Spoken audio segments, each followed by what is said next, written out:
Flying over for Reina. No more laps. It's all on Minions. Can he keep the car in one piece and can he keep it on pole? I imagine so. Beast Place has gone third. Well, race controller's here at least, yes. Welcome back, race controller. Ernest Ash, let's hope no Williams bias, please. Reina's retired from the session. And a purple middle sector from Minions is, I imagine, going to help him see out what's been a very dominant qualifying performance. The Haas driver has just got to keep the car in a straight line as he heads to the line. What's this going to be from Minions? It's incredible. It's a 139.1 and he's gone miles clear of P2.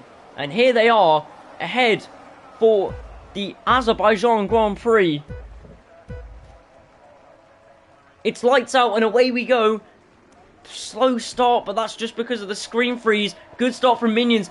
Brilliant start from the Mercedes of Beast Plays, putting Reina under all kinds of pressure here. Straight away, we look at the rear wing, going in to turn 2. Oh no, that's a spin. It's a spin. Beast Plays drops to the back, and the Mercedes curse continues. Creative Coconut finds himself in P3 off the race start. Forest Jump P4, Bendel P5, Young Leader P6, Dirty Spy back up to P6 with a beautiful send down the inside on the Ferrari. Minions gets away well.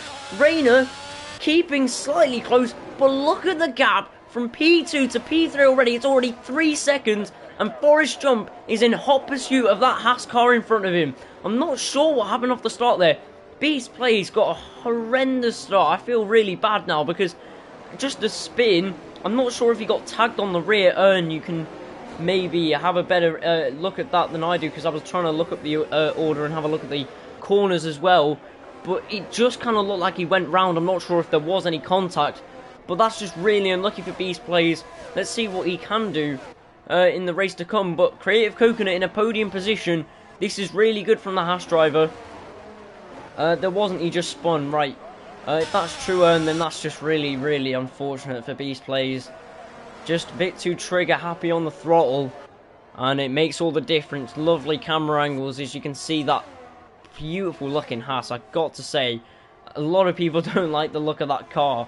I think it's so clean, especially in the daylight like this. And the sparks flying off the rear end as it powers down the straight. Minions sets the fastest lap, of course. That's standard of the first lap. And look at this. We've got all kinds of pressure from Bendel on Dirty Spy. The McLaren and the Mercedes battling it out, but I think it was Dirty Spy ultimately who made the overtake, actually. And Bendel was just trying to get back. Dirty Spy then up into 5th. Not a bad start from the McLaren driver. Let's see what else we can see from him for the rest of this race. Young Leader down in P7. 1 bit. We've got Bendel here all over the rear end of Dirty Spy, and it shows how much the slipstream and the toe really makes a difference around here. Forest Jump only a few tenths off Creative Coconut now, but you can see Bendel fighting back against Dirty Spy, and into turn 1 we go. The inside line favours the McLaren, and the Mercedes just has to slot in behind for the remainder of this lap. Turn 2. And DRS, it is enabled. Terrible camera angle, but this might be a brilliant move down the inside. The McLaren brakes later, and in turn manages to keep the position deployed for the Red Bull driver. The Haas takes him to the inside. He reacts late. He's going to go try and stick it round the outside. He's on the hard compound tyre, by the way. So it's slightly harder. Oh no, Spinsy Shizzles left the session. I'm not sure if there's a retirement there from the Williams or if he's just a disconnect issue. But look at how close the Red Bull is to the Haas this time. Inside or outside, it's going to be the outside line for Forest Jump. And in to that 90-degree left-hander with a very tight line. He's ahead of the Haas driver, and it's a nice overtake down the straight from Forest Jump up into the podium positions. Go through turn 2, and on the run down to turn 3, he's going to get another dosage of DRS, and he's a lot closer this time than he was last. Dirty Spy might be waving goodbye to Creative Coconut for the time being, because down the inside he goes. He makes the move before the braking zone, and yeah, it's just the pace advantage in a straight line. Dirty Spy up to 4th. Creative Coconut 5th, getting a gamble. I'm trying to finish ahead of him. When does the Red Bull driver go? And will Minions be able to stick to the back of him? A lot of weaving down the straight. Still weaving down the straight, but he's gone. ERS kicks in. Minions initially not able to stick with him. Rayner not sticking with him either. And side by side, it's Rayner, Minions, 3 abreast. Who's that round the outside? It's Bendel. And no, we've had someone spin around at the back, and it's Weemart and Shotmaker as well. So a bit of a chaotic start. Forest Jump then leads, going through turn 2 as well.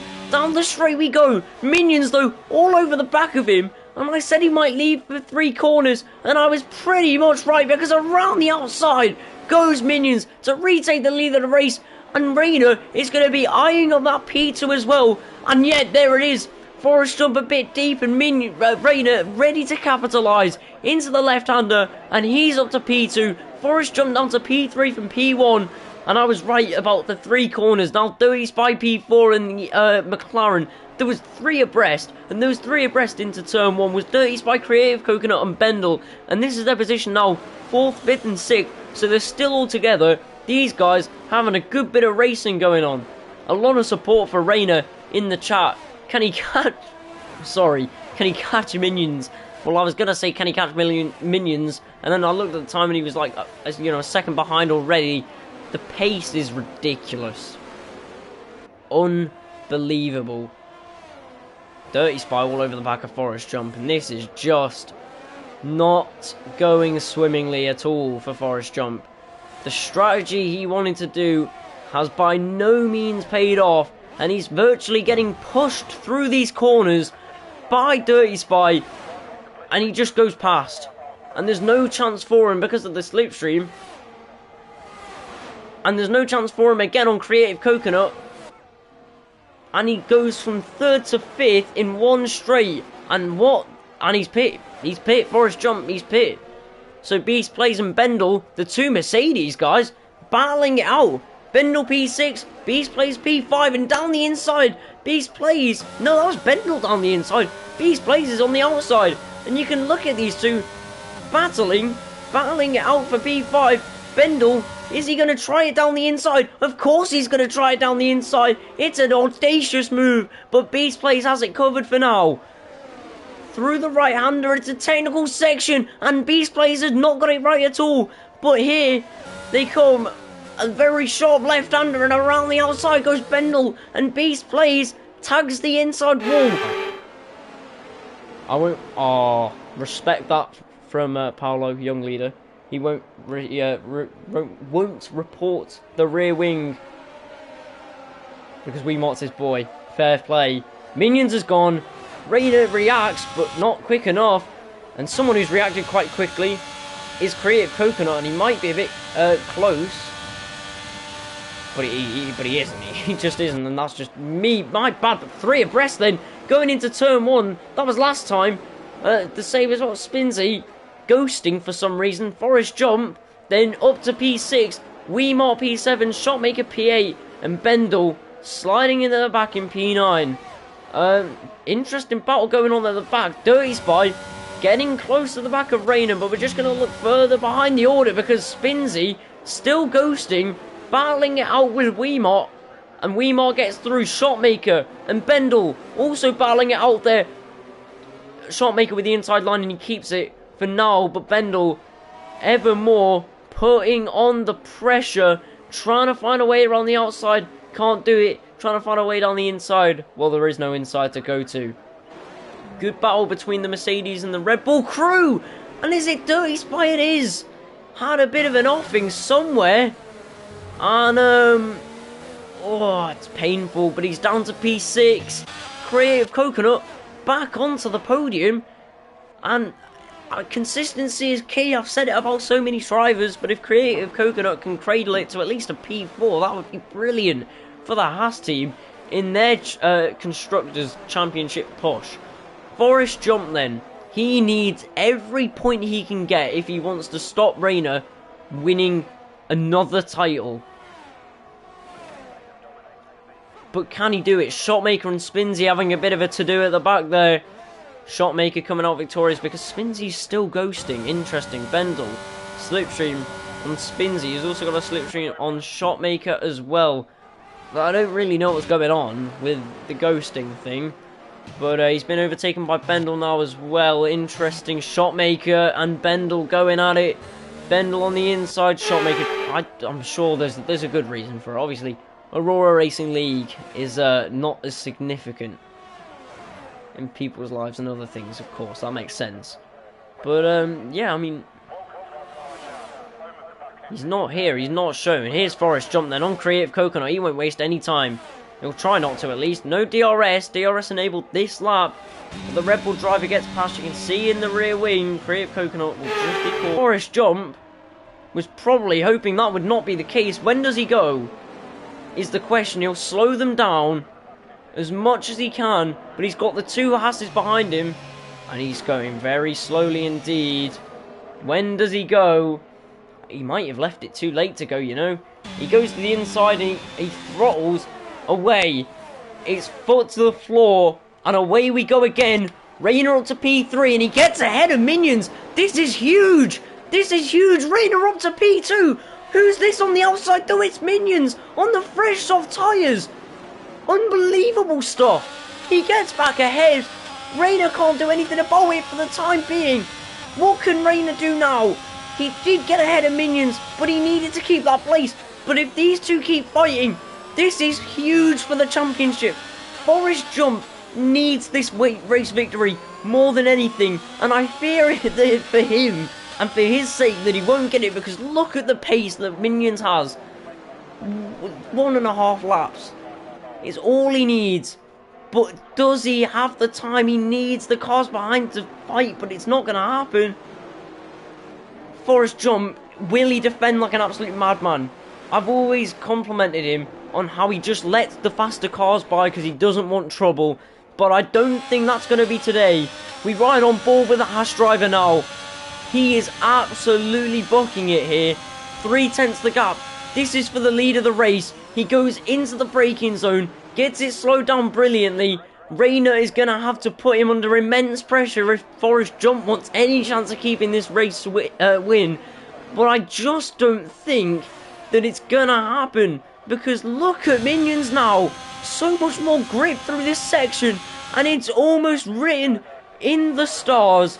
Minions is going to get past, and he will just cruise home to victory. Forrest Jump's done everything he's done, and to be fair, it wasn't even a bad strategy call. They're on the inside, but Forrest Jump won't send it back up there. Let's see what Rainer can do. Can he gain one more position and force Forrest Jump down to third? I think there was a bit of contact there, and Creative Coconut contact definitely at the back as they were moving around. Down the inside he goes on Shotmaker, but he can't do it, and down to P6. It's really unfortunate for Creative Coconut. I know people are saying something about dirty. I'm not sure. Wing damage 100%. I don't know what's going on. I don't know if I missed something. But with only a few corners of this Grand Prix left, does Rainer have enough to get past Forrest Jump? It's crucial that Forrest Jump stays ahead. He's going to be defending for his life, but I don't think he needs to. Rainer is quite simply too far back at the moment. They're going to go through the castle section now in Sector 2. And look at this. It's insane. Minions will go and win it, no doubt about that. But Forrest Jump is somehow going to cling on to second. As it stands, can Rainer do a last moment push? Well, he might be able to. This is going to be very, very close. Rainer has wing damage, apparently. It doesn't look like he does, but maybe I'm missing something. Look at him now. The gap only 5/10. And I said Forrest Jump might be able to do it. ERS all the way down the straight, as you can see. DRS as well. Is Forrest Jump going to be able to hold on to the P2? It's going to be dire. It's going to be so close. Who's going to cross the line? It's going to be Forrest Jump, and it could not get closer than that if you wanted it. Rainer P3, Forrest Jump P2, Dirty Spy P4, Shotmaker P5, Creative Coconut finishes P6, Spinsy a long way back P7, and Weemart on his 17th front wing of the day finishes and rounds out the grid. I'm just joking, Weemart. But what an end! What an end! Shotmaker picks up driver of the day from the game, not from me. I mean, he might pick it up from me. Let's have a look at the stats. But I mean, Minions, domination, and then he took the gamble at the end onto the softs, and it just paid out, didn't it? It just paid out. Forest jump though, to keep hold of that P2 at the end. I don't think you'll see a closer finish than that in a very, very long time. Congratulations, Minions, for another victory here at Aurora Racing. Pure domination. What else can you say? I mean, it was close at the end, but it doesn't represent the whole race, does it? What a drive. For just a spectacle.